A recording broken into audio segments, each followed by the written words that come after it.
parents scolded their dog for hiding the baby's shoes, until they learned the terrifying reason behind it. At first, it looked like nothing more than a naughty dog acting jealous of the new baby, but then, every morning, the shoes kept disappearing. And every night that loyal dog stood guard at the nursery door, shaking, staring into the dark like it saw something no one else could. Soon, strange footprints showed up under the baby's window. The cameras caught nothing, and the parents began to wonder if their dog wasn't misbehaving at all, but warning them, because something outside the house was getting closer, something watching, waiting. And when the lights went out one stormy night, the truth slammed into their lives harder than they ever imagined. What was their dog trying to protect their baby from? And why was it targeting this family? And when the danger finally steps inside their home, will they realize the truth in time? I'd love to know. Where are you watching from? Type it down below, and while you're here, subscribe so you'll always catch the next story. The late afternoon sun filtered through the kitchen windows as Amelia Calder settled into her familiar routine. After 3 weeks in her son's home, she had memorized every cabinet, drawer, and the precise way Rena liked things organized. Her daughter-in-law was nothing if not particular about order. Amelia smiled softly as she wiped down the kitchen counter, her movements gentle and practiced from years of homemaking. The sound of Milo's nails clicking against the hardwood floor announced his presence before she saw him. The aging German shepherd had taken to following her around the house, his graying muzzle and wise eyes a constant companion. "Just getting things ready for the evening, old friend," she murmured to him. Milo's tail wagged slowly in response. From upstairs, she could hear Rena speaking in hushed tones to baby Jonah. The interaction made Amelia's heart twinge with both joy and a hint of sadness. While she was grateful to be part of her grandson's daily life, she couldn't help but notice the slight stiffening in Rena's shoulders whenever she offered childcare advice. Earlier that day, when Amelia had suggested a different way to swaddle Jonah, Rena had smiled tightly and said, "Thanks, but I've read all the latest books on this." The words weren't unkind, but they created a small wall between them, brick by brick, day by day. Milo padded over to the baby monitor on the counter, his ears perking up at Jonah's soft coos. The dog had appointed himself as the baby's personal guardian, sleeping outside the nursery and alerting them to every whimper. His dedication reminded Amelia of how he'd been with Nolan when he was small. "Time for the evening bottle?" Amelia said quietly to herself, checking the clock. 6:30 on the dot. She moved with quiet efficiency, measuring the formula precisely as she'd done countless times before. The routine was soothing, giving her purpose in this new chapter of her life. Rena's footsteps descended the stairs, each step measured and careful. "He's ready for his bottle," she announced, though they both knew Amelia was already preparing it. "I have to finish up some work emails, so would you mind?" "Of course," Amelia replied warmly, trying to bridge the unspoken gap between them. "We'll be just fine, won't we, Milo?" The German shepherd's behavior suddenly changed.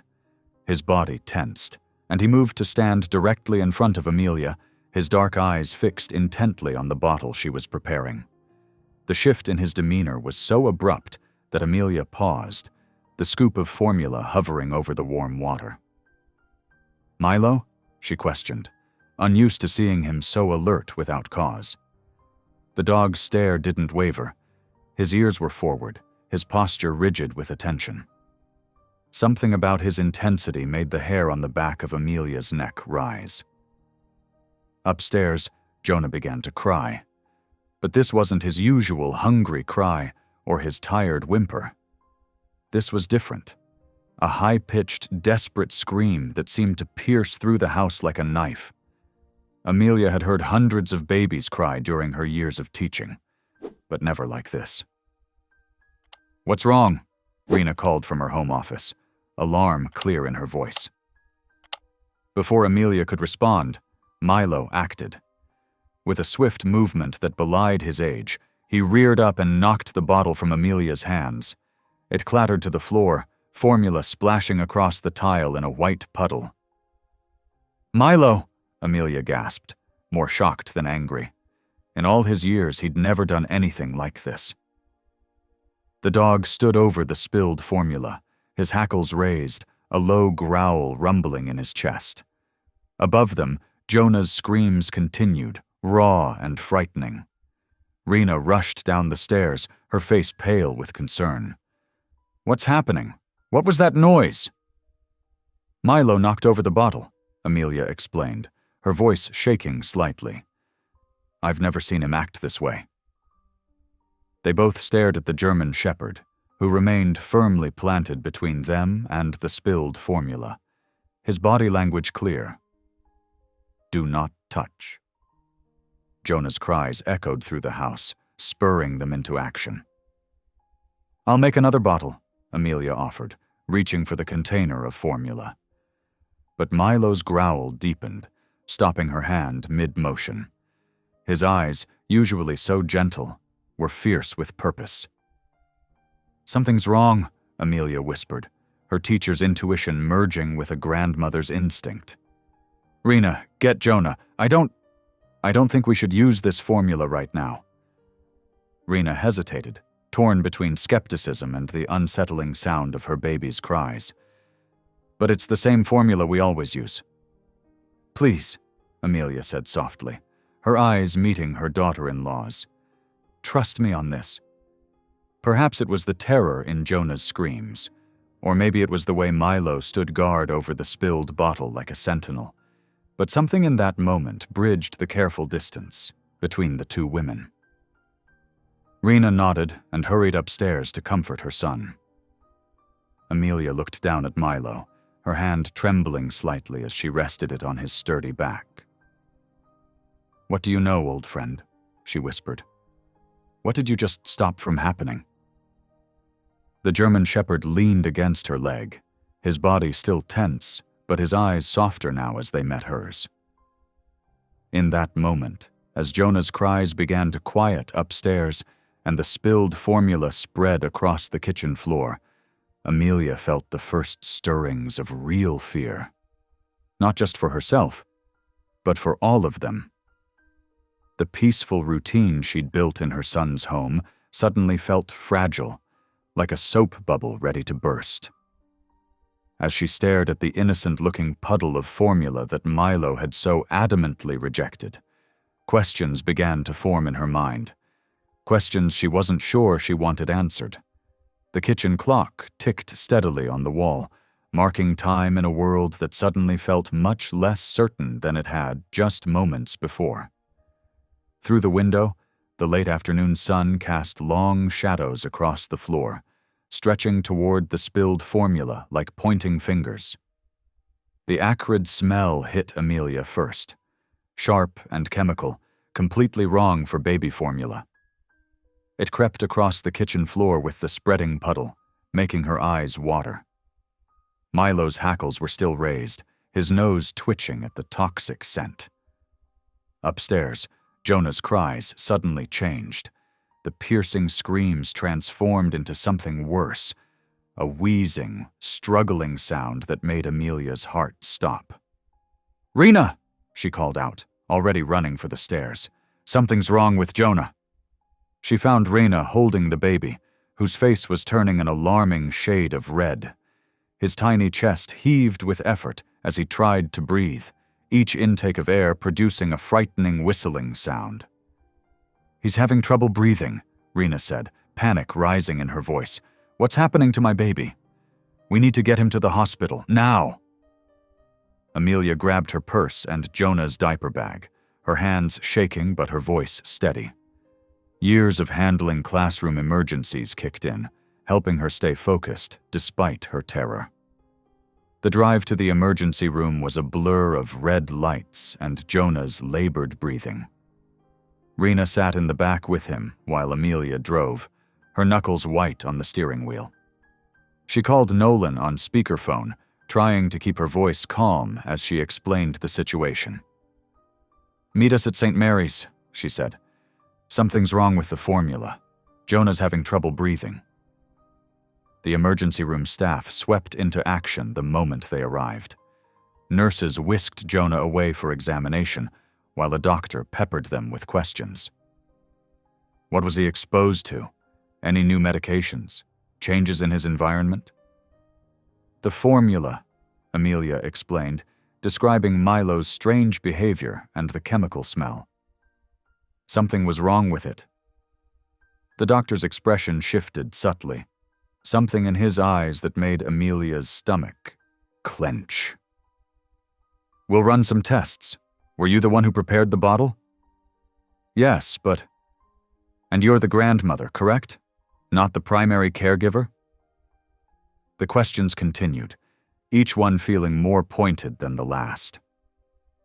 When Nolan arrived, breathless and scared, the doctor pulled him aside for a private conversation. Amelia watched through the waiting room window as her son's face transformed from worry to shock, then something worse: doubt. The test results came back 2 hours later. The doctor's words fell like stones in the quiet consultation room. "We found traces of a common household solvent in the formula, in a high enough concentration to cause serious respiratory distress." "But how?" Rena whispered, clutching Nolan's hand. "How could that get in there?" "That's what we need to determine," a new voice said.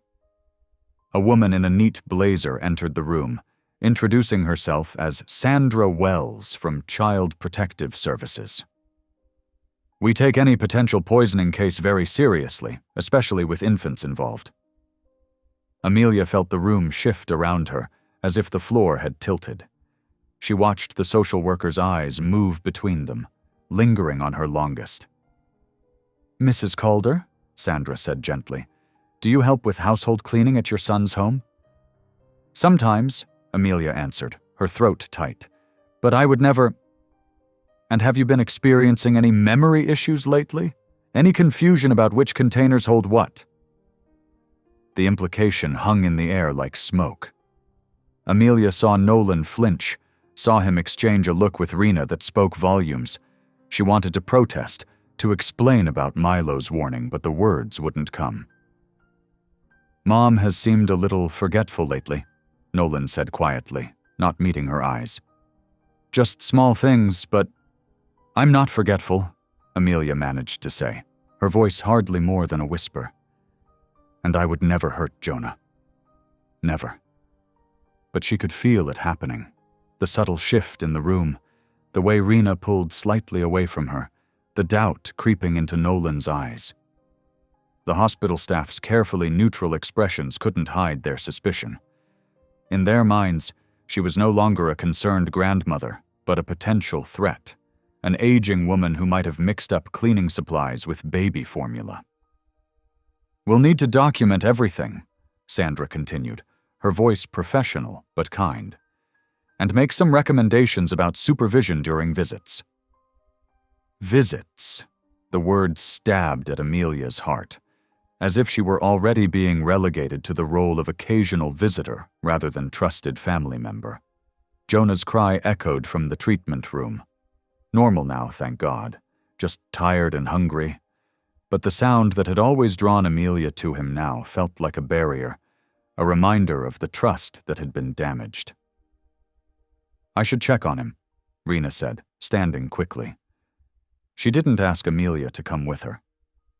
Nolan remained seated, his face troubled. "Mom," he began, then stopped, as if unsure what to say. "I know what this looks like," Amelia said softly. "But please believe me, something is wrong here. Milo knew. He tried to warn us." "Mom," Nolan rubbed his face wearily. "Maybe we should talk about having you see someone. A doctor, just to check." The words trailed off, but their meaning was clear. They thought she was slipping, becoming a danger to her own grandson. The terrible irony was that she'd never felt more clear-headed, more certain that something was deeply wrong. The social worker made notes on her pad, the scratch of her pen like tiny accusations. Outside the consultation room, hospital staff moved efficiently through their routines, their shadows passing across the window blinds like bars. Amelia sat very still, her hands folded in her lap, feeling the distance growing between herself and her family. A gulf built of suspicion and fear. Someone had tried to harm Jonah. She was certain of it. But as she watched her son struggle with his own doubts, she realized that proving it would be far harder than she'd imagined. The afternoon light slanted through the hospital windows, turning everything slightly golden, slightly unreal. In the treatment room, Jonah's cries had quieted. The immediate danger had passed, but something far more insidious had taken root, the first seeds of distrust, sprouting in the fertile soil of fear and uncertainty. The drive home from the hospital felt endless. Amelia sat in the back seat next to Jonah's car seat, watching his peaceful sleep. Every few minutes, she'd check his breathing, remembering how terrifyingly labored it had been just hours before. Nolan drove in silence, his knuckles white on the steering wheel, while Rena kept her gaze fixed out the passenger window. The familiar sight of their suburban home should have brought comfort. But something had changed. The warm yellow walls felt colder somehow, the family photos on display more like accusations than memories. Milo met them at the door, his tail wagging cautiously as he immediately went to sniff at Jonah's carrier. "I'll take him up," Rena said quickly, lifting the carrier before Amelia could reach for it. The message was clear. "Keep your distance." Amelia watched them disappear upstairs, her heart aching. She moved to the kitchen, needing to keep her hands busy to feel useful. But as she reached for the cabinet where they kept the formula, Nolan's voice stopped her. "Mom, maybe you should rest. I can handle the bottles." "Of course," she said softly, stepping back. "I understand." But understanding didn't make it hurt any less. The days that followed settled into an uncomfortable routine. Rena began preparing all of Jonah's bottles herself, carefully measuring and mixing while keeping one eye on Amelia. Nolan came home earlier from work, his worried glances between his mother and his wife growing more frequent. Milo became their constant shadow, especially during feeding times. The aging shepherd would plant himself, in the kitchen, watching intently as bottles were prepared. His behavior grew increasingly alert, ears forward, body tense, sometimes letting out low growls that made everyone nervous. "That dog's getting weird," Rena muttered one afternoon, reaching for a clean bottle. "Maybe we should keep him out of the kitchen." But before anyone could move toward him, Milo's growl deepened.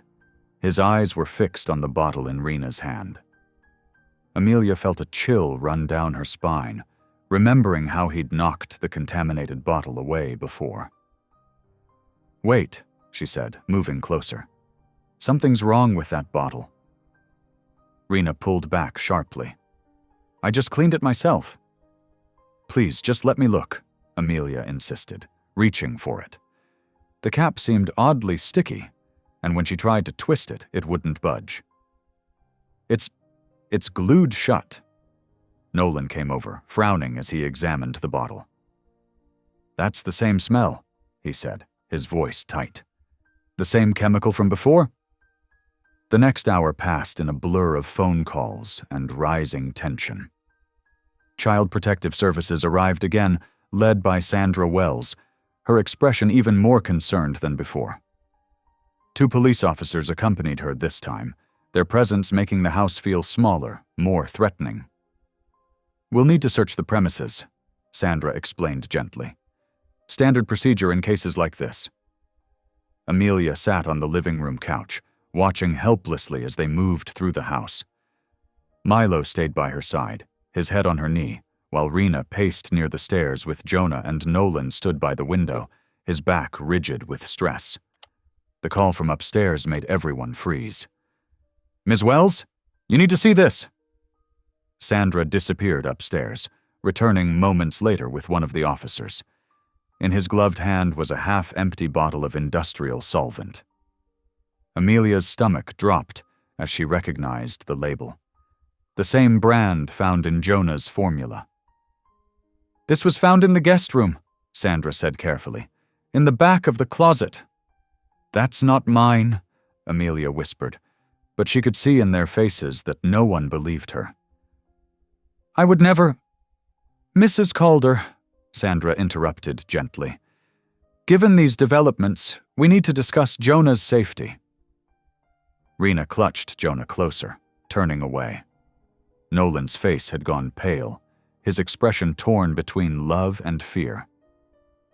"We're recommending immediate temporary separation," Sandra continued, "for everyone's safety while this is investigated."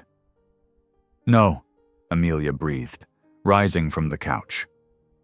Milo pressed against her legs, as if trying to hold her up. "Please, you have to understand. Someone is doing this deliberately. These aren't accidents." But she could see the truth settling over the room like a heavy blanket. In their eyes, her protests only confirmed their suspicions. A confused, possibly dangerous grandmother denying her own actions. The perfect explanation for the mysterious poisoning attempts. "I'll pack a bag," she said finally, her voice hollow. "But please be careful. Watch everything. Someone is trying to hurt Jonah, and they're using me to cover their tracks." As she climbed the stairs to gather her things, she heard Sandra speaking quietly to Nolan and Rena about restraining orders and supervised visitation. Each word felt like another brick in the wall being built between her and her family. In the guest room, now feeling more like a crime scene than a sanctuary, Amelia moved slowly, placing folded clothes into her suitcase. Her teacher's mind, trained through decades of observing children and solving classroom mysteries, began to work despite her emotional turmoil. The accidents were too perfect, too precisely timed. The evidence appeared exactly where it would be most damaging. Someone wanted her gone, wanted her separated from Jonah. Someone smart enough to manipulate circumstances and plant evidence. Someone who understood how suspicion worked, how doubt could poison a family as effectively as any chemical. Milo followed her down the stairs, his nails clicking on the hardwood like a sad countdown. At the door, she turned for one last look at her grandson. Jonah was awake now, his big eyes watching her over Rena's shoulder. He reached out one tiny hand, and Amelia had to turn away before they could see her tears. "I'll call you once we've arranged supervised visits," Nolan said, his voice cracking slightly. Maybe we can get you some help, Mom."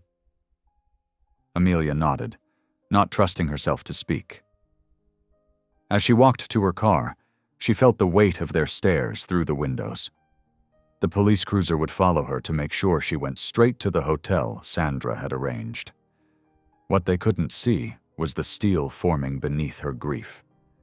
Someone had orchestrated this separation, had carefully constructed her downfall. And while they might have succeeded in removing her from the house, they had underestimated one crucial thing. A grandmother's love was stronger than any doubt they could plant. Milo watched from the front window as she drove away, his posture alert and worried. In her rearview mirror, Amelia caught one last glimpse of her family's home, now forbidden territory. The late afternoon sun cast long shadows across the lawn, stretching like dark fingers toward her retreating car. The autumn rain tapped against the window of Amelia's hotel room as she sat in the faded armchair, her teacher's notebook open on her lap. Old habits died hard. She'd always processed things better when she wrote them down, organized them into neat columns and bullet points, just like she had during her 30 years of teaching. The pages were filled with her careful observations from the past weeks. She'd started keeping track after the first incident, her instincts telling her something wasn't right. Now, reading through her notes, patterns emerged that she hadn't noticed before. Every accident had happened within 24 hours of one of Corinne Keene's visits. The tight thought made Amelia sit up straighter, her pencil moving faster as she connected more dots. Corinne had been at the house the morning before the first formula incident, bringing by some essential baby items that Rena simply couldn't do without. And Milo, dear, faithful Milo, had acted differently around Corinne from the start. While the aging German shepherd was friendly with most visitors, he became tense and watchful whenever Rena's mother appeared. At first, Amelia had dismissed it as normal animal behavior, but now… She flipped through more pages. There were other signs, too. The way Corinne would comment on everything Amelia did, her voice dripping with fake sweetness. "Oh dear, is that how you're holding him? I always found it better to…" Or, "Goodness, warming the bottle that way? No wonder he's been fussy." The criticisms were always wrapped in concern, delivered with a smile that never quite reached her eyes. And after each visit, Rena seemed more distant, more doubtful of Amelia's capabilities. A knock at her door made her jump. She opened it to find Hank Dorsey, her neighbor from home, holding 2 cups of coffee from the diner down the street. "Thought you might need this," he said, holding out one of the cups. "Mind if I come in?" Amelia stepped back, grateful for the familiar face. Hank had been her neighbor for 15 years, ever since his wife passed. They'd developed a comfortable friendship over shared garden tips and occasional evening chats on their adjoining porches. "Thanks, Hank." She cleared some papers from the small table by the window. "I've been going over everything, trying to make sense of it all." Hank settled into the chair across from her, his weathered face serious. "And? What's your teacher brain telling you?" Amelia smiled slightly at the familiar phrase. He'd always said she had a special kind of logic, honed by years of solving classroom mysteries and mediating student disputes. "I think…" She paused, organizing her thoughts. "I think Rena's mother might be behind this. Corinne Keene. She's been visiting more often lately, always when something's about to happen. And Milo, you know how good he is with people. He doesn't trust her. Gets all rigid and watchful when she's around." Hank nodded slowly, considering. "Dogs know things we don't sometimes. Remember when my Lucy started acting weird around Bill Johnson's house? Turned out he had a gas leak he didn't know about." "Exactly," Amelia said, warming to the subject. "And there's more.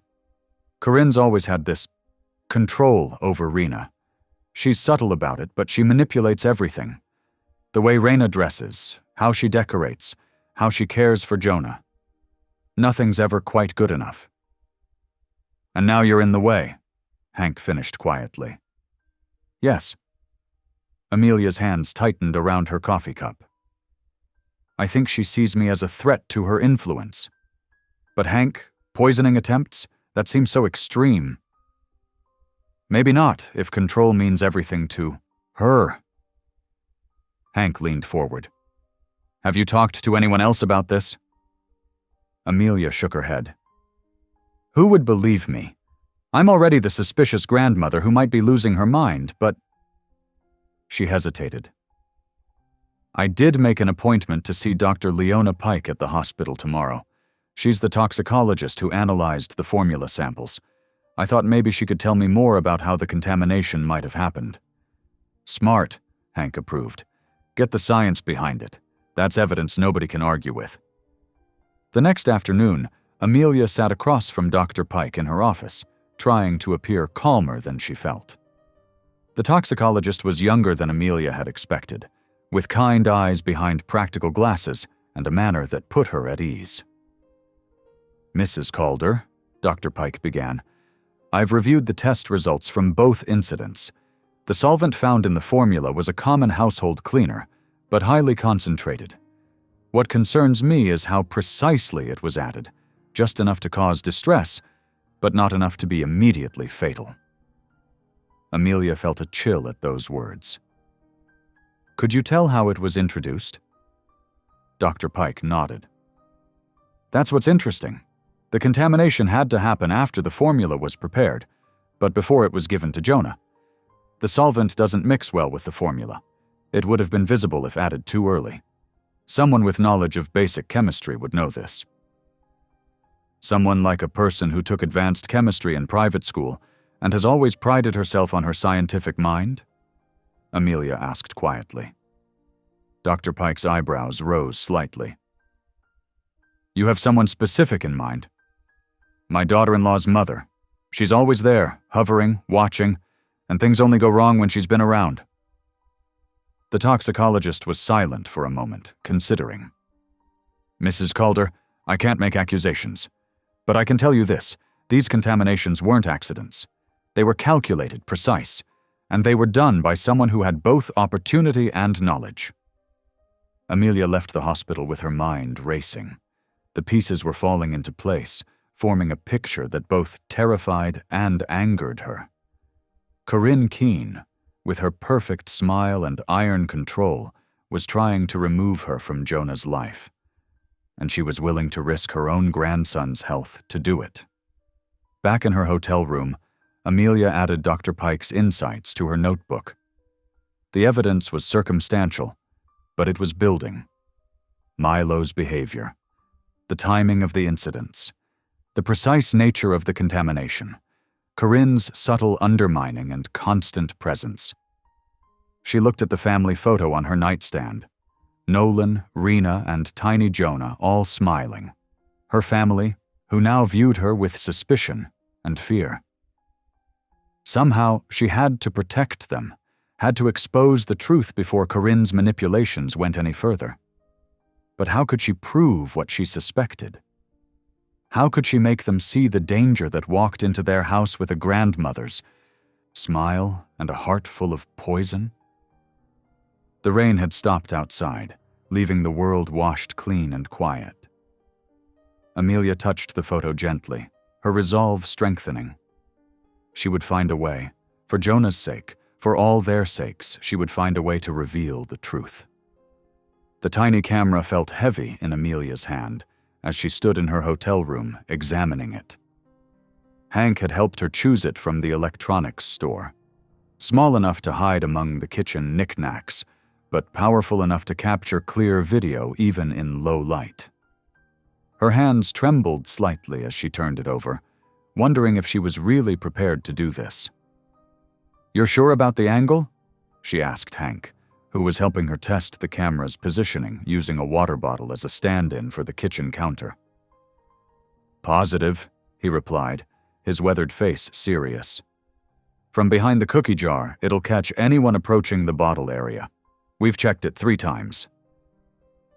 Amelia nodded, trying to steady her nerves. After her meeting with Dr. Pike, she'd spent 2 days planning this carefully. The timing had to be perfect. Corinne always came over on Thursday afternoons when Rena had her yoga class, insisting on helping around the house.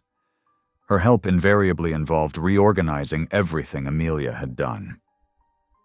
"Run through the plan with me one more time," Hank suggested, settling into the hotel room's armchair.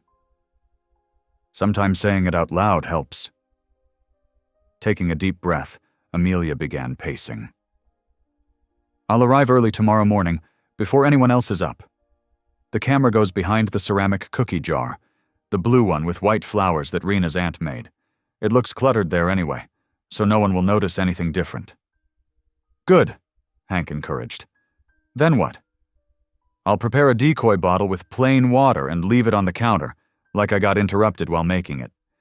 The kitchen will look slightly messy, not enough to upset Rena, but enough to trigger Corinne's need to fix everything." Amelia's fingers made air quotes around the word fix. She continued, "The real bottles for Jonah will be pre-made and safely stored in the nursery fridge, where I've been keeping them since the second incident. Corinne doesn't know about that fridge. Rena had it installed last week.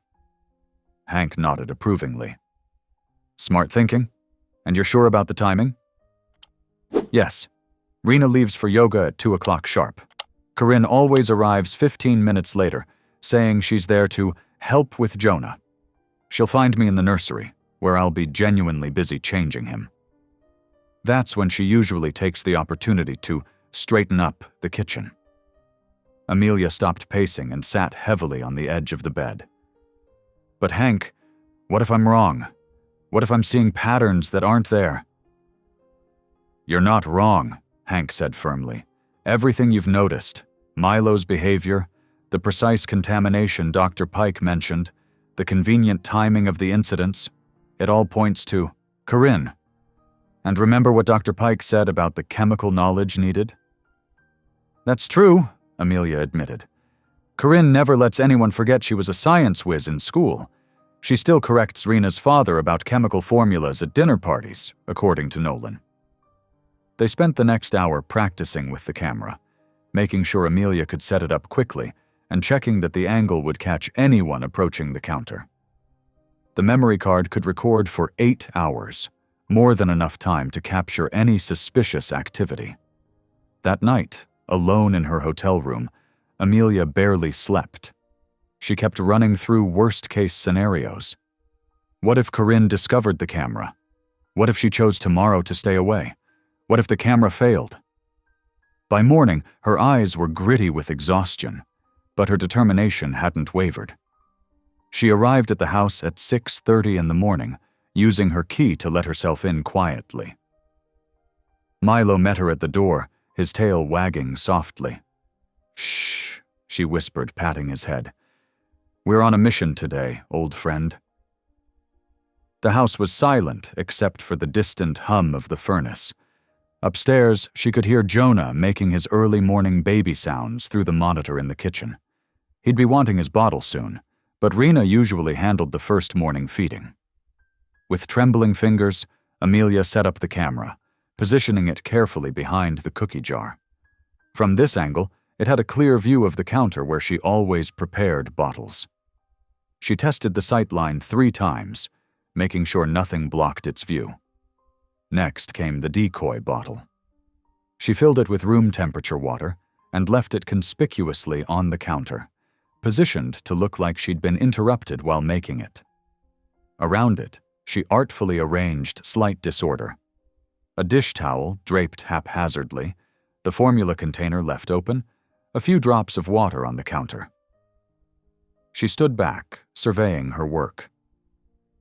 To anyone else, it would look like typical morning chaos in a house with a baby. But to Corinne, with her obsession for control and order, it would be an irresistible target for improvement. Footsteps overhead made her jump. Rena was awake. Amelia quickly busied herself with the coffee maker, trying to calm her racing heart. When Rena came downstairs carrying Jonah, Amelia managed a natural smile. "Good morning," she said softly. "Coffee's almost ready?" The morning passed with excruciating slowness. Amelia went through her usual routine, helping with Jonah, tidying the nursery, folding laundry, all while hyper-aware of the camera hidden in the kitchen. Every time someone walked past the cookie jar, her heart jumped. At 1:45 in the afternoon, Rena gathered her yoga mat and water bottle. "You're sure you don't mind watching Jonah?" she asked, as she did every Thursday. "Of course not," Amelia replied, bouncing Jonah gently on her hip. "We'll be fine. Won't we, sweetheart?" "Mom's coming by to help," Rena mentioned casually. "She should be here soon." Amelia nodded, keeping her face carefully neutral. "That's nice of her." As soon as Rena's car pulled out of the driveway, Amelia's calm facade cracked. She hugged Jonah closer, breathing in his sweet baby smell.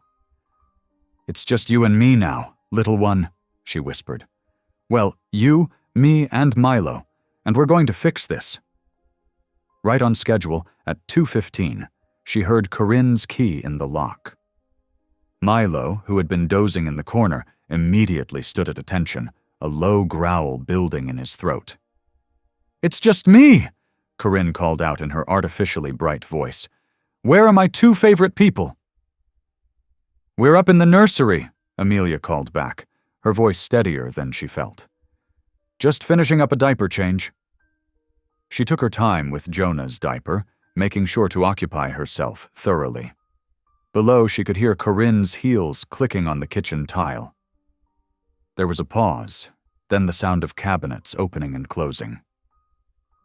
"My goodness," Corinne's voice drifted up. "Things are a bit disorganized down here. I'll just tidy up a bit while you finish with Jonah." Amelia closed her eyes briefly. The trap was set. Now all she could do was wait. For the next 20 minutes, she stayed in the nursery, singing softly to Jonah and listening to the sounds of Corinne organizing downstairs. Every muscle in her body was tense, but she forced herself to remain where she was. The camera would catch whatever happened, if anything happened at all. Milo paced between the nursery and the top of the stairs, his agitation growing. Amelia watched him, knowing his instincts were probably sharper than the expensive little camera hidden in the kitchen. When he suddenly stiffened, staring down the stairs with his hackles raised, she felt her heart skip a beat. "All done down here," Corinne called up cheerfully. "Everything's nice and neat now. Why don't you bring Jonah down for his snack?" Amelia took a deep breath, squaring her shoulders. "We'll be right there," she called back, her voice surprisingly steady despite the storm of emotions inside her. Whatever the camera had captured, or hadn't captured, was now recorded. The next steps would depend entirely on what that footage revealed. Holding Jonah close, Amelia descended the stairs with measured steps. Each footfall felt heavy with the weight of what might have just happened in the kitchen below. As she reached the bottom step, Corinne's voice rang out again, this time from the living room. "Really, the state of this place.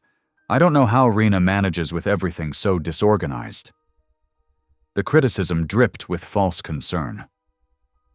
"I've straightened up a bit, but honestly..." Amelia placed Jonah carefully in his playpen, where Milo immediately settled beside him, watchful as ever. She needed to check the camera, but she'd have to wait until Corinne left. The next hour stretched endlessly as she endured Corinne's thinly veiled criticisms and helpful suggestions. "The formula container really should be stored in the cabinet, not left out on the counter," Corinne noted, adjusting her perfectly styled hair. "And those dish towels, they're so haphazardly hung. I fixed them, of course. The way they were before looked just like..." She paused meaningfully. "Well, we all know how things can get a bit scattered as we age." Finally, after what felt like an eternity, Corinne gathered her designer purse and car keys. "I should go. I have my bridge club meeting. Do tell Rena I stopped by to help." With a last practiced smile, she swept out the door. Amelia waited until Corinne's luxury sedan disappeared around the corner before rushing to the kitchen. Her hands shook as she retrieved the tiny camera from behind the cookie jar. The device felt impossibly small to hold such potentially devastating evidence. At her computer, she connected the camera with fumbling fingers. The video file loaded, showing the kitchen from its hidden vantage point. Amelia's breath caught as she watched Corinne enter the frame, her movements precise and deliberate. On screen, Corinne surveyed the kitchen with obvious distaste. She opened her purse, removing a small amber vial that she'd concealed in a makeup compact. The movements were practiced, efficient. She'd clearly done this before. Amelia felt her stomach turn as she watched Corinne carefully add several drops to the decoy bottle, then meticulously wipe down the counter in a pattern Amelia recognized as her own cleaning habits. "Oh, God," Amelia whispered, covering her mouth with her hand.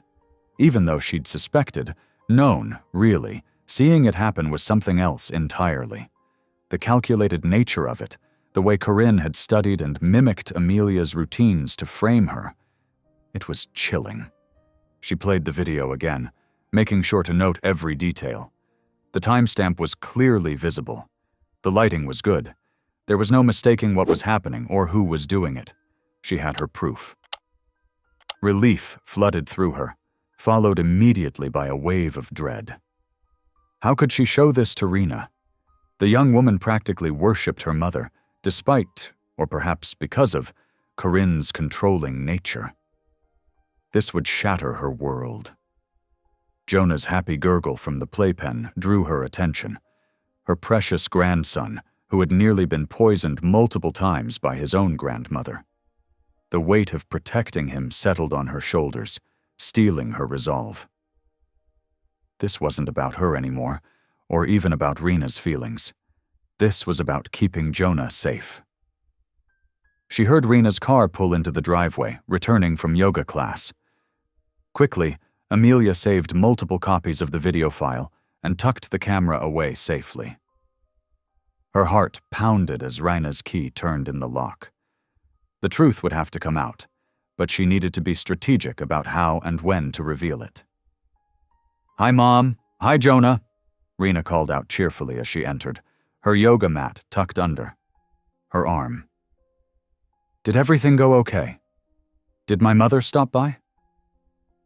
Amelia looked at her daughter-in-law, this young woman who trusted her mother so completely, who was about to have her world turned upside down. "Yes," she said softly. "Your mother was here." Rena smiled, oblivious to the weight of what had transpired. "I'm glad. She's always so helpful, isn't she? Always organizing things, making everything perfect." Perfect. The word echoed in Amelia's mind as she watched Rena scoop up Jonah, covering him with kisses.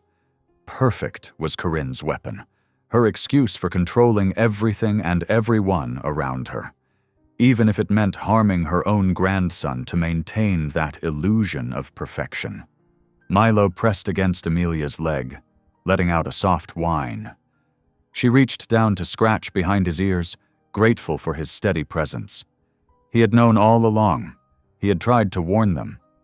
Now, with the evidence secured on her computer, she would have to find the right way to make everyone else see the truth, too. The weight of the video's existence pressed on her like a physical thing. She watched Rena move around the kitchen, chatting about her yoga class, completely unaware that less than an hour ago, her mother had stood in that very spot, deliberately poisoning a bottle meant for Jonah. The contrast between Rena's innocent trust and the sinister reality made Amelia's heart ache. As she listened to Rena talk about her day, Amelia felt the full impact of what she would have to do. This wasn't just about clearing her own name anymore. It was about protecting this little family from someone who had managed to hide her true nature behind a perfectly crafted facade for decades. The proof she needed was finally secured, but the hardest part still lay ahead. Amelia sat at the kitchen table, her laptop open before her, watching the minutes tick by on the clock. She had asked Rena to join her after putting Jonah down for his afternoon nap. Her hands trembled slightly as she heard the baby monitor go quiet, followed by Rena's soft footsteps descending the stairs. "Is everything okay?" Rena asked, settling into the chair across from Amelia. Her face showed concern, likely picking up on her mother-in-law's unusual solemnity. Amelia took a deep breath. "Rena, honey, there's something I need to show you. It's going to be hard to watch, but you need to see it." She turned the laptop so they could both view the screen clearly. "I set up a camera in the kitchen yesterday because I needed to understand what was happening with Jonah's bottles." Rena's brow furrowed. "What do you mean? I thought we agreed it was just an accident." "Please," Amelia said gently. "Just watch." She pressed play. The kitchen came into view, looking exactly as they had left it yesterday afternoon. Rena leaned forward, squinting at the screen. When Corinne entered the frame, Rena smiled automatically at the sight of her mother. but the smile froze, then crumbled as she watched what happened next. "No," Rena whispered, her face draining of color. "No, that can't be." Her hands gripped the edge of the table as she watched her mother deliberately contaminate the baby bottle. When Corinne carefully wiped down the surfaces, mimicking Amelia's cleaning pattern, Rena pressed her trembling fingers to her mouth. Amelia stopped the video, giving Rena a moment to process what she'd seen. The young woman sat perfectly still, her eyes fixed on the frozen image of her mother on the screen. Rena's voice cracked. "She tried to poison my baby. My mother tried to poison my baby." The words seemed to break something loose inside her, and suddenly she was sobbing, deep, racking cries that shook her whole body. Amelia moved around the table and wrapped her arms around her daughter-in-law. Rena clung to her, crying into her shoulder like a child. "I'm so sorry," Amelia murmured, stroking her hair. "I'm so sorry." When Rena's sobs finally quieted, she pulled back, wiping her eyes. "I should have known," she said, her voice hoarse. "All these years, the way she controls everything." "What do you mean, sweetie?" Rena's laugh was bitter. "Everything in my life, she had to control it all. My college fund? She kept it in her name so I could only study what she approved of. My apartment after graduation? She co-signed the lease so I couldn't move without her permission. Even my wedding. She threatened to pull all financial support if we didn't have it exactly the way she wanted." Amelia listened, her heart breaking as Rena continued to unburden herself. "When I got pregnant with Jonah, she was so angry that we hadn't consulted her first. She said I was too young, that I'd ruin my life." Rena's hands twisted in her lap. "But then she changed completely, started being super involved, making all these plans for after he was born. I thought she'd finally accepted it. Instead, she was just finding a new way to control things." "By trying to frame me," Amelia said softly. Rena nodded, fresh tears spilling down her cheeks. "She knew that if you were gone, I'd have to rely on her for help with Jonah. She'd have complete access, complete control again." She looked up at Amelia, her eyes full of shame. "I'm so sorry I ever doubted you. The way she planned this, how she used my trust in her." "It's not your fault," Amelia assured her. "She's your mother. You were supposed to be able to trust her." "But Jonah," Rena's voice broke again. "She could have killed him. My own mother was willing to poison my baby just to maintain her control over me." She stood up suddenly, pacing the kitchen. "We have to stop her. We have to show this to Nolan, to the police." "We will," Amelia said firmly. "But we need to be careful about how we handle this. Your mother is clever and manipulative. We need to make sure she can't twist this around somehow." Rena stopped pacing, her face hardening with resolve. "You're right. And I want to be there when we confront her. I need her to see that I'm choosing my son, and you, over her manipulation." She took a shaky breath. "I've spent my whole life being afraid of disappointing her, of losing her approval. But she lost my trust the moment she endangered Jonah." Amelia felt a surge of pride watching Rena stand straighter, stronger. "We'll do this together," she promised. "First, we'll show Nolan the video privately. Then we can decide the best way to confront your mother and involve the authorities." Rena nodded, then suddenly stepped forward and hugged Amelia tightly. "Thank you," she whispered. "Thank you for protecting Jonah when I couldn't see the danger. Thank you for not giving up even when we doubted you." From upstairs they heard Jonah beginning to stir from his nap. Rena pulled back, wiping her eyes. "I'll get him," she said. "And then we'll figure out how to tell Nolan." Her voice grew fierce. "No one is ever going to hurt my baby again, not even his grandmother." As Rena headed upstairs, Amelia sat back down at the kitchen table, emotionally drained but relieved. The truth was finally out, at least to Rena. It hurt to see her daughter-in-law's world shattered, but sometimes things had to break before they could be rebuilt stronger. She could already see that strength emerging in Rena, like a butterfly breaking free of its chrysalis. Milo padded over and rested his head on her knee, his brown eyes full of understanding. Amelia scratched behind his ears, grateful for his steady presence. "Good boy," she murmured. "You knew all along, didn't you?" Above them, she could hear Rena singing softly to Jonah, her voice still a bit shaky but full of love. They had a difficult path ahead, but at least now they would walk it together, united in their determination to protect the innocent baby who had brought them all together. In the quiet of the early morning kitchen, Amelia and Rena sat together, the evidence of their interrupted breakfast, half-empty coffee cups and partially eaten toast, scattered across the table. Between them lay a notebook where they'd been mapping out their strategy, careful words written in Rena's neat handwriting. "We need to show Nolan the video tonight," Rena said, her fingers nervously tracing the edge of her coffee cup. "Mother called twice yesterday asking about coming over this weekend. She never calls this much unless she's planning something." Amelia nodded, noting the slight tremor in Rena's hand. "I've noticed she's been watching me more closely during her visits. The way she studies everything I do with Jonah, how she keeps finding reasons to check the kitchen when I'm preparing his bottles. She came by unannounced again yesterday while you were at the grocery store," Rena admitted, her voice tight with worry. "She spent 20 minutes reorganizing the pantry, claiming she was helping. But I saw her examining all the bottle supplies, checking the formula, container." "She's getting nervous," Amelia said softly. "Milo's behavior might have tipped her off. He won't let her anywhere near Jonah's things anymore." As if hearing his name, the German shepherd lifted his head from his spot by the back door, his ears perking forward.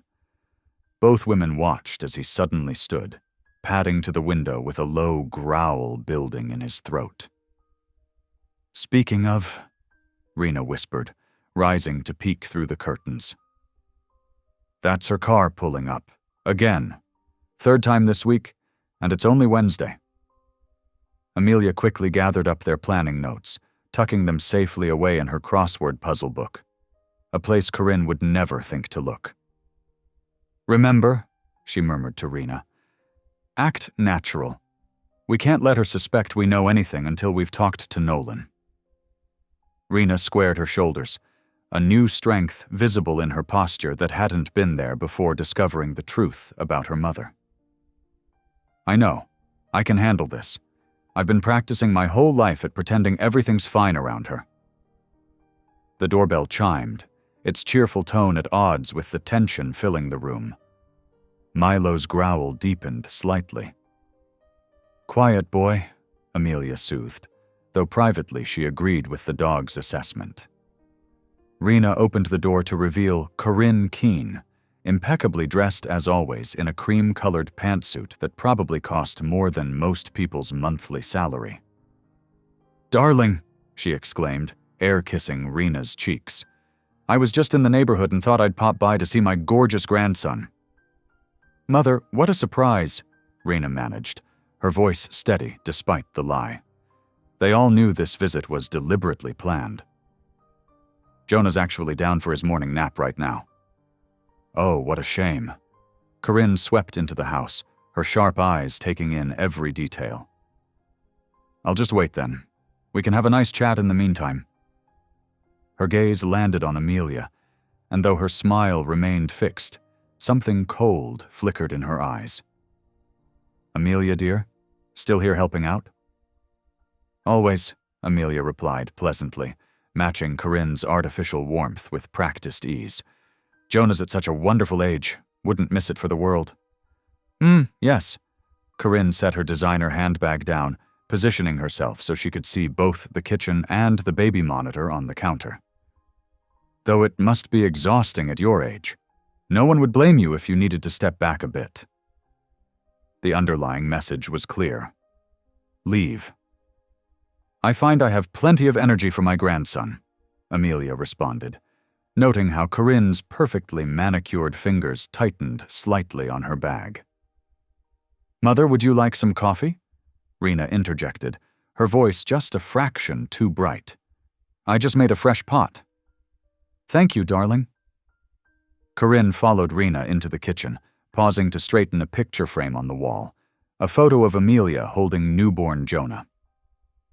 You know, I've been thinking, perhaps we should look into that lovely daycare center I mentioned. The one with the webcams, so you can check on him anytime. It would give everyone a break, especially with all the concerning incidents lately. Amelia watched Rena's hands shake slightly as she poured the coffee. Just days ago, such a suggestion from her mother would have made Rena seriously consider it, regardless of her own feelings. Now, knowing the truth behind those concerning incidents, Rena's spine stiffened. I'm quite happy with our current arrangement, she said firmly. Jonah's thriving with Grandma Amelia here. Corinne's smile tightened further. Well, of course you'd say that with Amelia right here. Perhaps we could discuss this privately later. There's nothing to discuss privately, Mother. I'm perfectly capable of making decisions about my son's care. The tension in the room ratcheted up several notches. Corinne set her untouched coffee down with a sharp clink. Darling, I'm only thinking of what's best for Jonah, given recent events that have been thoroughly investigated, Amelia cut in smoothly, noting how Corinne's right eye twitched at the interruption. Yes, well, Corinne's voice took on a honeyed tone that didn't reach her eyes. Investigations can be reopened if new concerns arise. We all want what's best for precious Jonah, don't we? The threat hung in the air, clear as crystal. Rena moved to stand beside Amelia, their shoulders nearly touching in a united front. Yes, we do, Rena agreed, her voice stronger than Amelia had ever heard it. Which is exactly why things will stay as they are. Corinne's facade cracked slightly, genuine surprise flickering across her features at her daughter's defiance. She recovered quickly, but Amelia could see the calculations happening behind her eyes. Something had changed, and Corinne knew it. Well, she said after a moment, gathering her bag, I can see this isn't a good time for a visit. I'll try again when everyone's feeling more reasonable. She paused at the door, her smile now positively arctic. Do take care with Jonah's bottles, Amelia dear. Accidents happen so easily at your age. After she left, Rena sagged against the counter, hands trembling. She knows something's different. The way she was looking around, those comments about investigations. She's testing us, Amelia agreed, her heart racing despite her outwardly calm demeanor. Trying to figure out what's changed in the dynamic here. We need to move fast. Show Nolan the video tonight before she can make another attempt. I'll text him now, Rena said, pulling out her phone. Ask him to come straight home after work. No stopping at the office for extra hours. She looked up at Amelia, fear and determination warring in her expression. She's going to try something soon. I know that look she had. It's the same one she got right before she sabotaged my college scholarship when I talked about transferring schools against her wishes. Amelia reached out to squeeze Rena's shoulder. We won't give her the chance. We have proof now, and once Nolan sees it... She trailed off as Milo suddenly barked, his attention fixed on something outside. Through the window, they could see Corinne's car still parked down the street, the woman herself clearly visible in the driver's seat, watching the house. She's not leaving, Rena whispered. She's waiting to see if I'll call her once you're not around, like I always used to do when she'd push like this. Then we'll give her nothing to see, Amelia said firmly. We'll go about our day normally. When Nolan gets home, we'll show him everything. Your mother's power over this family ends tonight. Rena nodded, though her eyes kept darting to the window. I just sent Nolan the text, Asked him to come home right after work. Said it's urgent but not an emergency. She managed a weak smile. Is it strange that I'm almost as nervous about showing him as I am about confronting my mother? Not strange at all, Amelia assured her. But Nolan loves you and Jonah more than anything. Once he sees the truth, he'll understand why we had to be so careful about gathering evidence first. From upstairs, Jonah's cry signaled the end of his nap. Rena straightened her shoulders. I'll get him. We should probably keep him away from the windows today. Amelia watched her daughter-in-law climb the stairs, noting how she walked taller now, even with the weight of their knowledge pressing down on her. In the street outside, Corinne's car finally pulled away, but Amelia had no doubt she'd be back. The woman's carefully constructed web of control was beginning to unravel, and like most predators, she'd be most dangerous when cornered. The hours until Nolan's return stretched ahead like an eternity. They needed to be prepared for anything Corinne might try in the meantime. As Milo settled into his guard position at the foot of the stairs, Amelia began mentally rehearsing exactly how they would present the evidence to Nolan. They would only get one chance to do this right, and with Corinne clearly suspecting something was amiss, time was running out. The afternoon sun cast long shadows through the kitchen windows when the front doorbell chimed unexpectedly. Amelia, who had been gently rocking Jonah while preparing his next bottle, felt her heart skip a beat. Through the glass panel, she could make out Corinne's distinctive silhouette. Just checking in on my favorite grandson, Corinne called through the door, her voice carrying that artificial sweetness that always set Amelia's teeth on edge. I brought some of those organic baby wipes Rena loves. Amelia hesitated, but knew refusing entry would only escalate suspicions. She shifted Jonah to her hip and opened the door, forcing a pleasant smile. This is unexpected. Rena's actually out running errands right now. Oh, that's no problem at all. Corinne breezed past her into the house, designer handbag swinging. I can visit with precious Jonah while we wait for her to return. Something in Corinne's manner seemed off, more brittle than usual, her movements sharp and jerky as she set her bag down. Her eyes darted around the kitchen, taking in every detail until they fixed on something near the ceiling. Amelia's stomach clenched as she realized what had caught Corinne's attention. The tiny red recording light of the hidden camera, barely visible unless you knew exactly where to look. Corinne's perfectly made-up face went very still. Would you mind if we had a little chat, Amelia, in private? Her voice had lost all its artificial warmth. There are some concerns I'd like to discuss. Of course, Amelia replied carefully, tightening her hold on Jonah. We can talk right here in the kitchen. Actually, Corinne's lips curved in a smile that didn't reach her eyes. I noticed some concerning mold in the laundry room earlier. I think you should see it. Wouldn't want dear Jonah exposed to anything harmful, would we? The implied threat was clear. Amelia knew she should refuse, but Corinne had already moved to block the path to the front door. The only other exit was through the garage, and that meant passing the laundry room anyway. Lead the way, Amelia said, trying to keep her voice steady while her mind raced through options. Milo was outside in the backyard. She'd let him out just before Corinne arrived. Her phone was charging on the kitchen counter, now out of reach. Corinne gestured for Amelia to enter the laundry room first. It's along the back wall near the dryer. You'll need to step in to see it properly. Amelia could feel the wrongness of the situation in every fiber of her being, but she had no choice. She took 2 steps into the laundry room, Jonah secure in her arms. The moment she crossed the threshold, she heard the door slam behind her, followed by the distinctive click of the lock engaging. Corinne! Amelia spun around, her worst fears confirmed. Through the small window in the door, she could see Corinne's face, all pretense gone. I saw the camera, Amelia dear. Corinne's voice was eerily calm. "Did you really think you could outsmart me? That you could turn my own daughter against me?" She shook her head. No, this won't do at all. Rena needs to understand that Mother knows best. She always has. She always will. You won't get away with this." Amelia kept her voice low and steady, though her heart was pounding.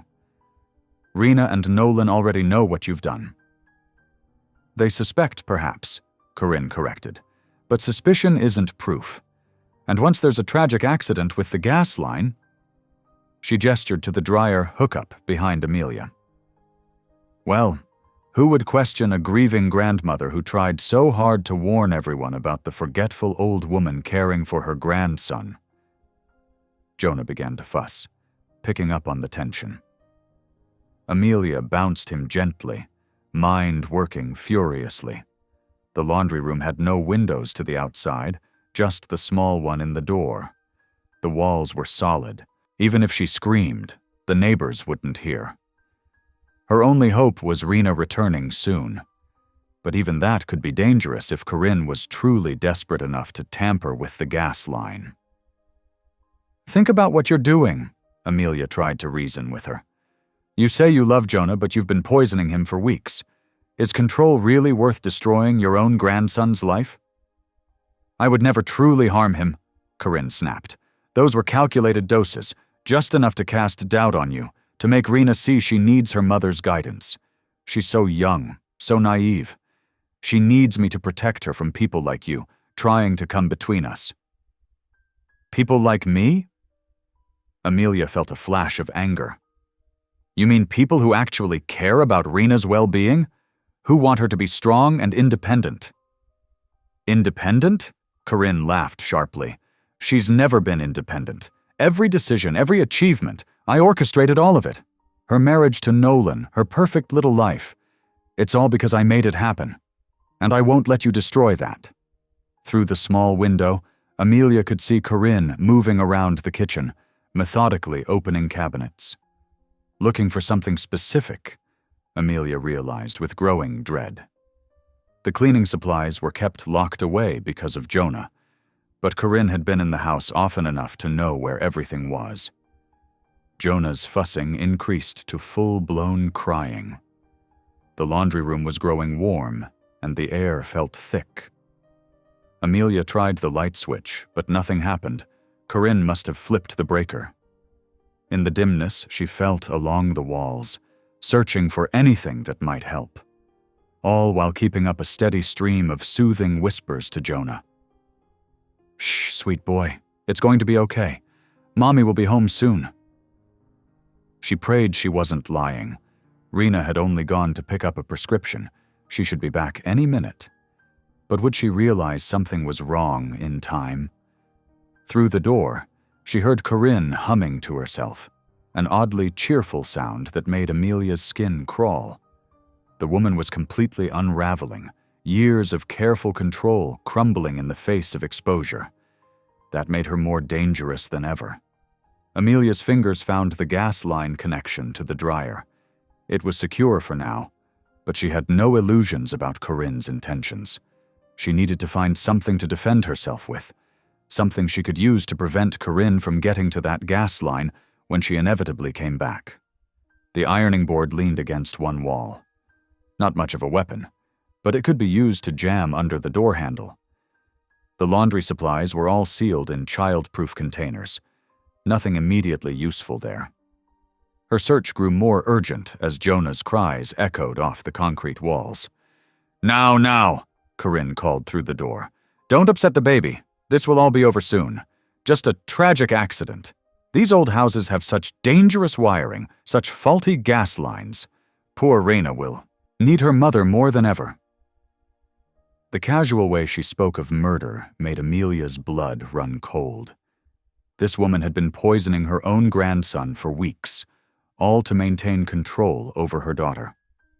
What else was she capable of? In the distance, Amelia heard the faint sound of a car door closing.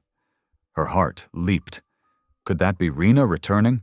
She had to find a way to warn her before Corinne could spin another web of lies. Through the door's window, Amelia saw Corinne disappear into the garage.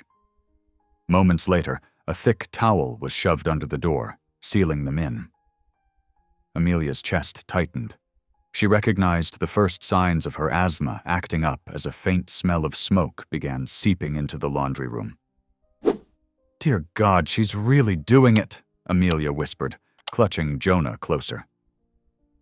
The baby's cries grew more distressed as the air grew heavier. Through the small window, she could see orange flames flickering in the garage, growing stronger by the second. The smoke was getting thicker now, making Amelia's breathing labored. She pulled her cardigan off and wrapped it around Jonah's face, trying to filter the air for him. Her own chest burned with each breath, the familiar tightness of an asthma attack building. She didn't have her inhaler. It was in her purse in the kitchen. Suddenly, frantic scratching sounds came from the other side of the door. Milo's desperate barking echoed through the house. The loyal German shepherd threw himself against the door repeatedly, his claws tearing at the wood panel at the bottom. Amelia could see blood appearing on his paws as he worked frantically to reach them. "Milo! Good boy!" she called out between coughs. The smoke was getting worse, and black spots were dancing at the edges of her vision. She had to stay conscious. Jonah needed her. The heat was building, and she could hear the crackle of flames spreading through the garage wall. With a final powerful thrust, Milo broke through the weakened bottom panel of the door. The opening wasn't large, but it created a draft that temporarily cleared some smoke. Amelia's eyes darted around the laundry room. There had to be something she could use to fight back. Her gaze landed on a metal rod that had fallen from the curtain rod above the small window. Moving quickly despite her wheezing breaths, she grabbed it with her free hand. The water pipes along the wall. If she could break one, it might slow the fire's spread. "Milo, stay close," she commanded, though the dog needed no encouragement. He pressed against her legs as she positioned herself near the pipes, Jonah secure in one arm. With all her remaining strength, she swung the metal rod at the pipe joint. The first hit created a crack. Water began to spray in a fine mist. Not enough. Fighting against the increasing smoke and her closing airways, Amelia struck again. This time the pipe burst fully, sending a powerful spray of water across the room and into the growing flames beyond the wall. Water helped, but the smoke was still thick. Amelia sank to her knees, holding Jonah close to the floor where the air was clearer. Milo pressed against them, his fur wet from the spraying water, his bloody paws leaving prints on the floor. The dog's body provided an anchor as Amelia's consciousness wavered. "Stay with me, Jonah," she whispered hoarsely. "Just stay with me." The baby's cries had grown weaker, but he was still breathing. The water continued spraying, fighting back the worst of the flames. But Amelia knew they weren't safe yet.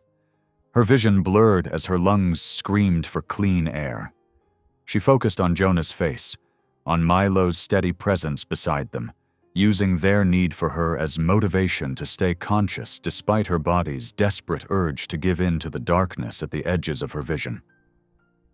The burst pipe had bought them precious time, but as Amelia struggled to draw each burning breath, she knew they were still trapped in a deadly race against time and smoke. Water pooled around them on the floor as Milo pressed closer, his wet fur offering what little protection he could while they waited for help to arrive.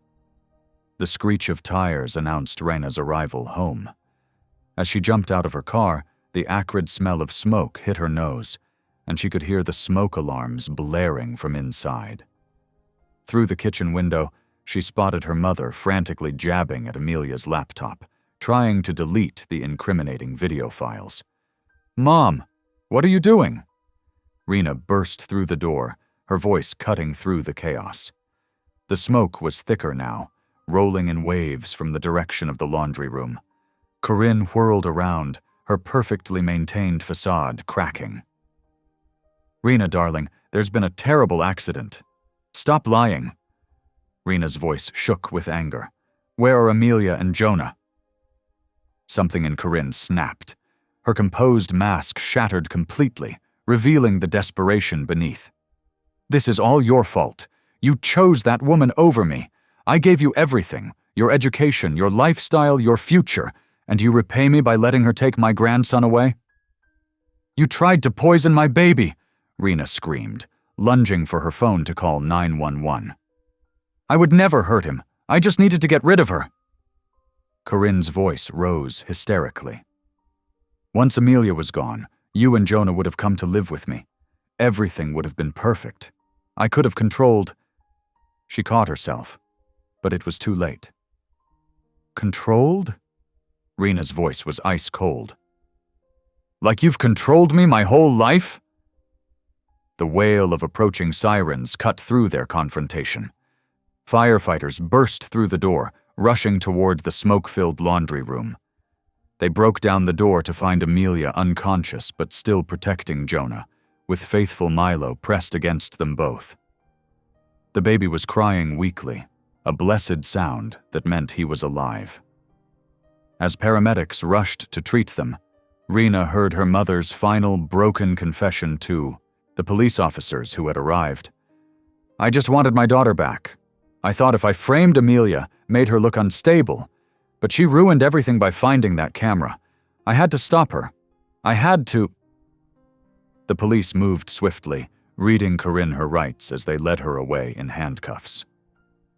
"Corinne Keene, you're under arrest for attempted murder and child endangerment," the officer stated firmly, while Corinne's perfectly composed world crumbled around her.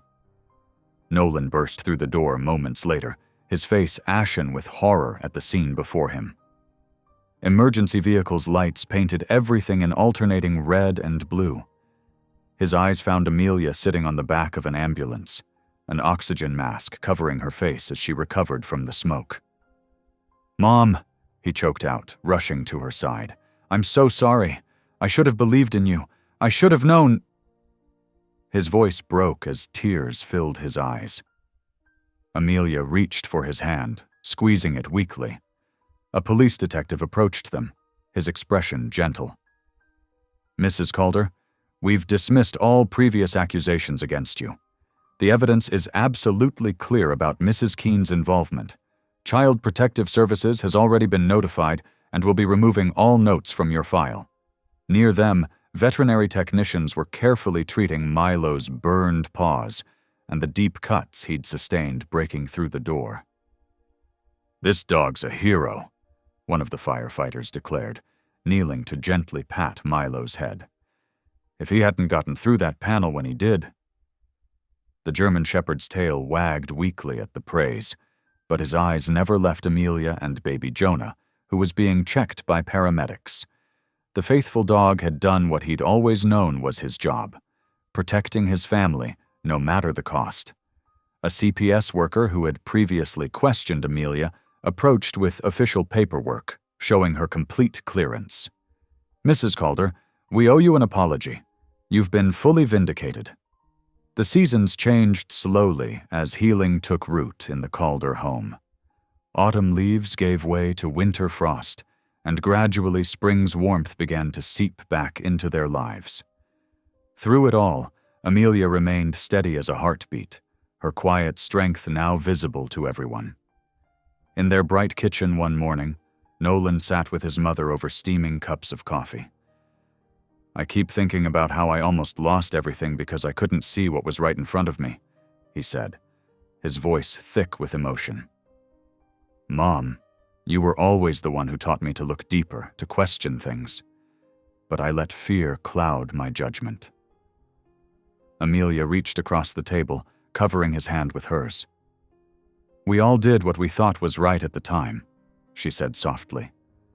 "What matters is that we're here now, together." Rena attended therapy twice weekly, slowly unpacking years of her mother's manipulation. Some days were harder than others, but she found strength in unexpected places, in Amelia's unwavering support, in Jonah's innocent laughter, in the simple truth that she was finally free to be herself. I used to think love meant control, Rena confided to Amelia one afternoon while they folded laundry together. But watching you with Jonah, you show me every day what real love looks like.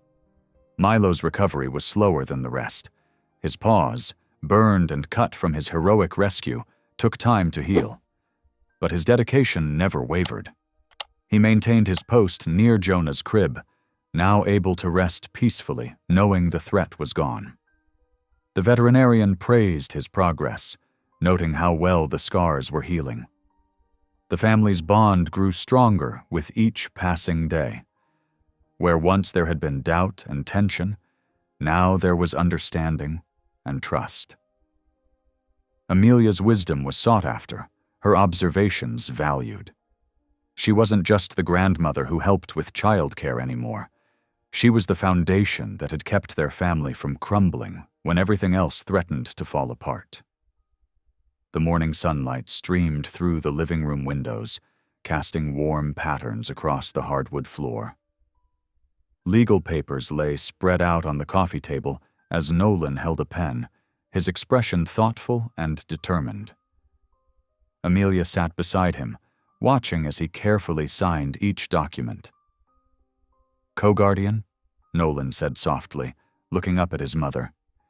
"It means if anything ever happened to Rena and me, you'd have legal rights to take care of Jonah. It's not just a piece of paper, Mom. It's our way of saying we trust you completely." Amelia's eyes welled with tears as she touched the corner of the document. After everything they'd been through, this gesture meant more than words could express. Rena, who sat across from them in her favorite armchair, smiled warmly. "You didn't just save Jonah from physical danger," Rena said, her voice gentle but firm. "You saved our whole family. You showed me what real strength looks like, what real love looks like." She paused, gathering her thoughts. "You helped me see the truth about my mother when I couldn't face it myself. That saved me too." As if on cue, baby Jonah crawled across the carpet toward Milo, who lay contentedly near the sunny window. The aging German shepherd's scars had healed well, though his fur would always show traces of what he'd endured. Jonah reached out with pudgy fingers, gently tugging at Milo's fur. Instead of moving away, Milo simply turned his head to give the baby a gentle lick. Amelia watched this interaction with a deep sense of peace settling in her heart. Just months ago, she'd felt pushed to the margins of her own family, her competence questioned, her presence barely tolerated. Now she saw the truth reflected in every moment, every interaction. She was cherished, respected, and essential to their family's well-being. "Look at them," she said softly, nodding toward Jonah and Milo. "They never doubted each other for a moment, did they?" Nolan stood up and wrapped an arm around his mother's shoulders. "They're smarter than we were," he admitted. "But we know better now. We know exactly who you are, Mom. Our protector, our compass, our heart." The morning light continued to fill the room, warming them all in its gentle glow. Amelia felt the weight of the signed guardianship papers in her hands, not as a burden, but as a testament to restored trust and deepened love. She had reclaimed more than just her reputation. She had secured her place in her family's future, earned through unwavering courage and unconditional love. Jonah giggled as Milo nuzzled him gently, and Amelia's heart swelled with pride and contentment. This was her family, her home, her belonging, no longer questioned but celebrated, no longer underestimated but understood and valued for exactly who she was. Thanks for watching. If any part of this story lingered with you, consider subscribing. I'll be here again tomorrow, sharing another tale that speaks to the soul.